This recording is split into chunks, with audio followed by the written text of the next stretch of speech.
Hello friends, welcome again to my channel where we discuss the science behind this world of medicine. So today we are going to discuss about the COVID-19 infection, the second peak, and what we can do about it. So there is a lot of discussion amongst people these days that the coronavirus infection is reappearing and they are worried about it. They say there is a second peak, the COVID-19 has reappeared. However, we need to remember that the coronavirus infection never went away. The COVID-19 or the coronavirus infection was always there and is still there. To explain this a bit further, I will use or take example of another disease that a government and different governments are trying to control in different countries. The disease is tuberculosis, or what we call as TB. There are strict treatment protocols for tuberculosis. There are strict vaccination procedures at birth for tuberculosis. However, the disease is still prevalent in the society, still prevalent in India, and is also prevalent in other countries. The reason is we have not attained active cases equivalent to zero, or we should say zero active cases for a certain period of time. The moment we achieve zero active cases of tuberculosis, or for that matter any infectious disease for a certain amount of time, that is when we would say yes, we are free of this disease. And if that does not happen, the disease will remain prevalent in the society.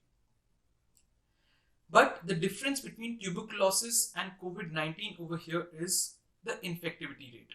Though tuberculosis is prevalent and COVID-19 is also prevalent, but the infectivity rate of tuberculosis is very less, whereas COVID-19 spreads very fast. The infectivity rate is very high. To explain this, it means that if you come in contact with a patient or a person having tuberculosis, there are less chances of having tuberculosis than you have chances of having COVID-19 infection if you come in contact with a COVID-19 positive patient or a case. And hence, to remove any disease, whether it is tuberculosis or COVID-19 infection, we need zero active cases for a certain period of time. Now, what can we do to control this COVID-19 infection, or how can we achieve this COVID-19 control? To explain this, we have two broad categories. The first broad category, how we can control or how coronavirus infection can be controlled, is if the coronavirus infection or the virus becomes weak. By weak, we mean that the infectiousness of this virus is reduced, the fatality is reduced, it becomes less lethal, the symptoms are mild, it becomes just like a common flu. That means even if someone gets COVID-19 positive, the fatality is zero and the symptoms are nil. There are no long-term side effects, and hence this will be considered a common disease just like flu. But this is something not under our control. This is the nature of the virus, and nature has a big role to play over here, and it is not under human control. But the second broad category that is under our control relates to bringing down the active cases to zero for a certain period of time. And when we can bring the active cases to zero for a certain period of time, that is when we can actually afford to relax. So there are few protocols or procedures or things that are involved in bringing down these active cases to zero. The first of those things is proper sanitization, safety measures, and social distancing. What this will do is this will reduce the spread of COVID-19 or coronavirus infection. Because ultimately, if we reduce the spread of this infection, we can bring down the active cases. This means that the new cases tomorrow should be less than what it is today, and day after tomorrow should be less than what it is tomorrow. So when we have lesser number of new cases by each passing day, that is when we can have at least lesser active cases being achieved over a certain period of time, which can ultimately lead to zero active cases. The second part of this strategy is to have more number of COVID positive turning COVID negative in a day than COVID negative turning COVID positive in a day. So if the treatment is good, the symptomatic treatment is good for a patient, then we will have more number of cases being recovered each day than the number of new cases. And again, we can easily appreciate the maths over here, that if more cases are becoming COVID-19 each day and less cases are turning COVID positive each day, again the cycle will move to active cases being zero. The third is the isolation procedures. So for a COVID-19 positive patient, if we follow strict isolation, we can avoid the spread of the disease, because ultimately the spread of COVID-19 would happen from a COVID-19 positive patient only. And hence, if we can stop that process of spread, we can do self-isolation, hospital isolation as required, and hence we can reduce the number of active cases. The fourth is vaccination. Yes, vaccination would again reduce the spread of the virus. How it does is, let us take a population of 1 lakh people which are not vaccinated. Within that population, the infection rate may be somewhere around 1 to 2%, meaning 1000 to 2000 people amongst a population of 1 lakh people which are not vaccinated will be infected. But if that same population of 1 lakh people is vaccinated, we will have only 0.2 to 0.3% of the cases turning out to be positive, which means only 200 to 600 people will be positive out of a population of 1 lakh that is vaccinated. So you can easily appreciate the maths over here, that the COVID-19 spread is reduced in this case. Now the fifth is having a proper treatment or an antibiotic for COVID-19 or the coronavirus infection.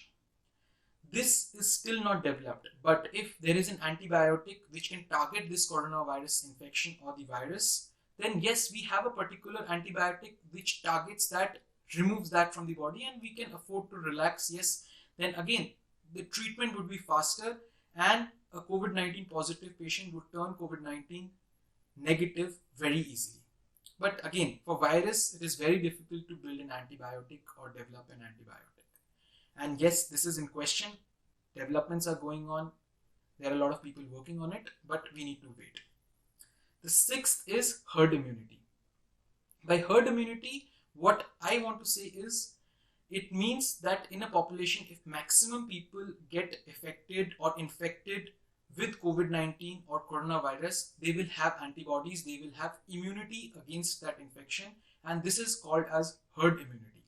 But the challenge with herd immunity is that if the virus changes its structure, it becomes mutants, if it has different strains, the herd immunity may not be helpful and people will still catch the new strain of COVID-19 infection which has changed its shape. And the second problem with herd immunity is that the population is too large. It's very big to be contained in terms of herd immunity. In India itself, we have over 1 billion people, and for a herd immunity to come into effect, at least 80 to 90% people need to be infected with this virus, and this is something that only nature can do, and we do not have any control over it, and it is very difficult to achieve that case of herd immunity.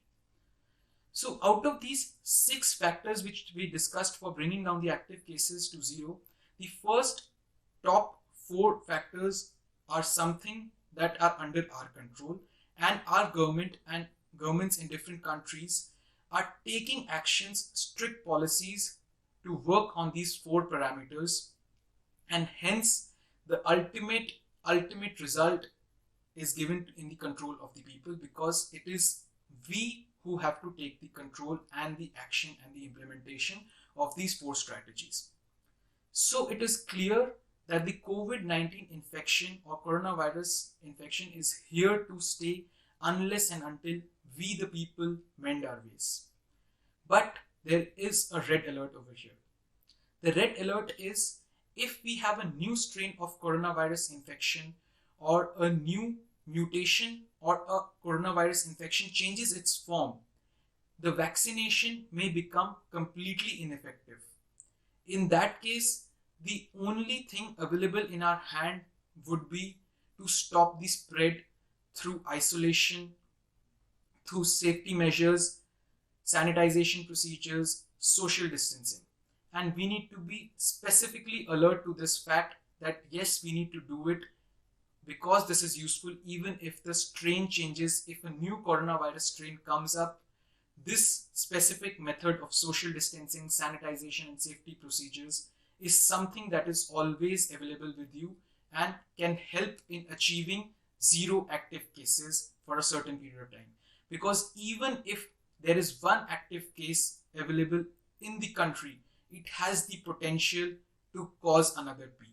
It has the potential to bringing another rise of COVID-19 infection, and hence it is the responsibility of each and every individual.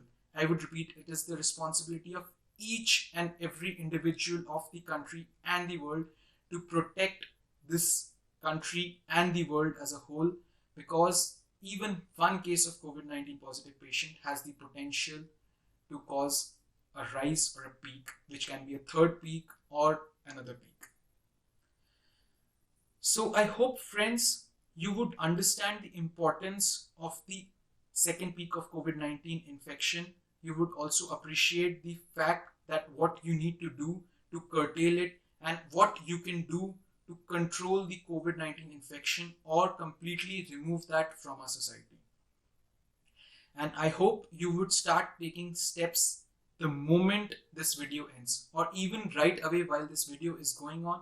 You will take some action, some immediate action which you are not taking amongst the 4 procedures, and you will educate your family, friends about it. And yes, if you liked my video, please like, share and subscribe, and don't forget to watch my next video. Thank you.